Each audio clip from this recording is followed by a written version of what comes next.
Hey everyone! Hope everyone's enjoying their day. I've been talking a lot about body language this week to various different clients, so I thought I would share a little bit of information with all of you around how important it is to understand our dog's body language. It's often overlooked or underestimated. Now, I note that we can all recognise the obvious overreactive behaviours of barking, lunging, growling, etc.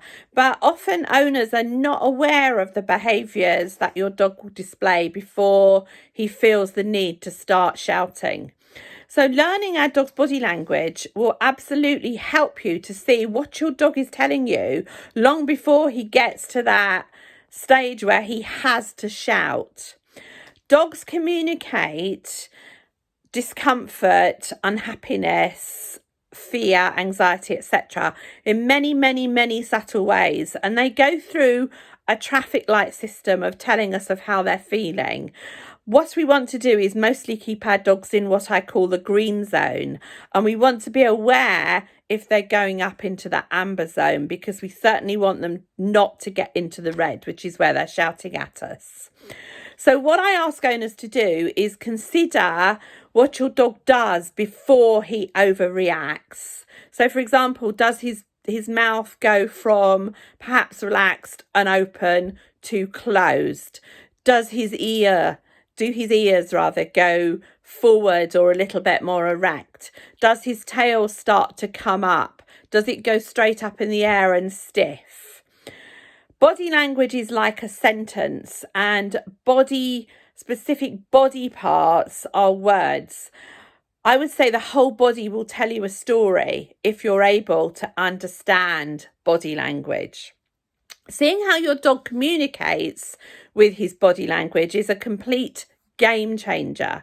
So, for example, a simple head turn could be a whole sentence. If your dog turns his head, if there's a dog in the distance or a dog coming towards him and his whole body follows, and then he goes to sniff the ground, that's saying, I'm not comfortable with this, but I'm no threat to you. It's a lovely cut-off signal that tells the incoming dog that he doesn't want to engage. That's fantastic. That's really good body language. If your dog turns his head, for example, and averts his eyes to the left or the right, yet his body stays completely still on a walk, this is information for you. This is saying, I need a break for a minute, just give me a minute. This is where you would perhaps stop and just give him a few seconds to get his bearings, find out how he's feeling. He may need to turn away and go a different way, or he may just continue to walk in the same direction if he turns his head back and goes forward. Subtle little things like this are really important to recognise. If, however, he turns his head but keeps his eyes focused on the trigger, and you can see the whites of his eyes as his head is turned away, then we call this whale eye.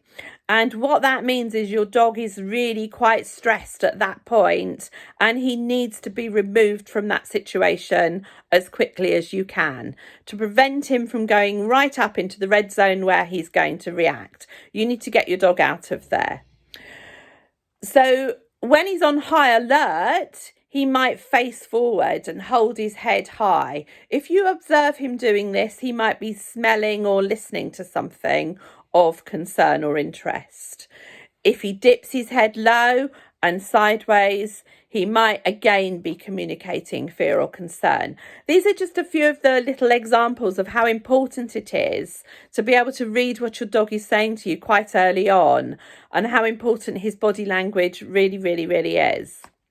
He will always start with a polite communication, but you need to recognize it that early down the ladder, really and truly, because if you notice, then you're able to get him out of that situation or take the action you need to do to avoid it escalating. If you don't notice, then it will escalate fairly quickly and it's too late. Your dog will end up shouting. I use a traffic light system of body language and distance too, which I will explain and help my clients with. So what they learn and look at is to keep their dogs in what I call the green zone as much as possible when out for a walk, and how to manage that. Learning to recognise when your dog's sentence starts to move up into what we call the next stage, the amber zone. Because if we can recognise this, we can prevent overreactive behaviour from happening. And together with managing your walk, using the traffic light system for body language and distance, everyone is going to be much safer and much happier. So don't underestimate the importance of learning what your dog is saying to you.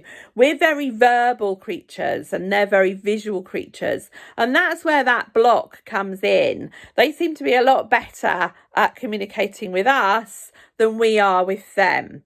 So if you get the chance, learn as much as you possibly can about body language and what dogs are saying. Most importantly, about your own dog's body language, because that's going to help you enormously. And often, if we can read the signals of an incoming dog, it will also explain to us why our dog might be reacting as well. So I hope that little video has helped you somewhat understand how important it is to learn what your dog is saying, what words he has, what sentences he says, and the whole conversation. It's really important. Thanks for listening, guys. Take care.